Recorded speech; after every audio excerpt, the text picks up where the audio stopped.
Welcome back to Squawk Box this morning. I want to take a look at the crypto market right now. Anthony Pompliano is here. He's the founder and CEO of Professional Capital Management. Bitcoin now sitting about, $85,000, $86,000 after touching, what was the most recent low? We're going to say about $76,000. Correct. Where are we going here? And how are you thinking about Bitcoin relative to gold in this particular moment? Yeah, I think that's what everyone's really talking about right now. Bitcoin is down about 10% to start the year.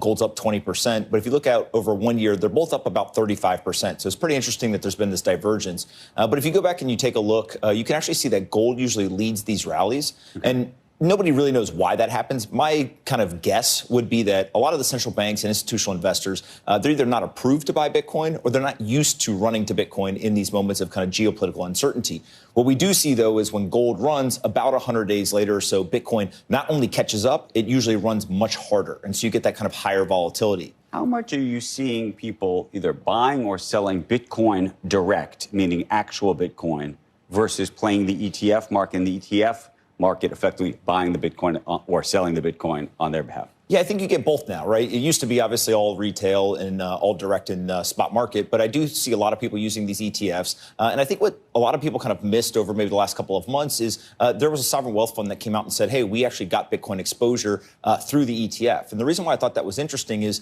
there's a lot of conversation about Bitcoin and the geopolitical kind of debate, if you will. And one of the things is if you are buying Bitcoin and you're actually taking control of that Bitcoin in a self-custody way, you may be doing it for things other than price. You may be worried about the U.S. Treasury market or maybe sanctions or something like that. But if you're buying Bitcoin via the ETFs, you're simply just getting price exposure. You're not actually doing it from a geopolitical strategy standpoint. And so I think there's a lot of countries around the world that are saying to themselves, well, if the United States has a strategic Bitcoin reserve, they're openly talking about the fact that they're going to go buy more, we should have a Bitcoin strategy. Doesn't mean that we have to buy. We could just sit it out. But we need to have a decision here.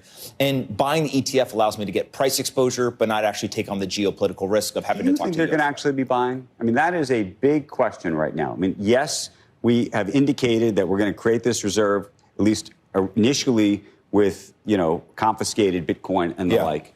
But do you think that there's definitely a sort of all green lights ahead for the taxpayer effectively to be buying Bitcoin? Because that's what we're talking about. They're talking about tariff money going for So I went down to Washington, D.C. last week to the White House. I interviewed Bo Hines, who's the executive director of the President's Advisor Council for Digital Assets. And I explicitly asked him this question. And the thing that he said to me that I think kind of took away was not only are they going to have the Bitcoin Strategic Reserve, which we have, they are going to buy as much Bitcoin as they possibly can. And with what money? And does that have to be authorized by Congress? So there's a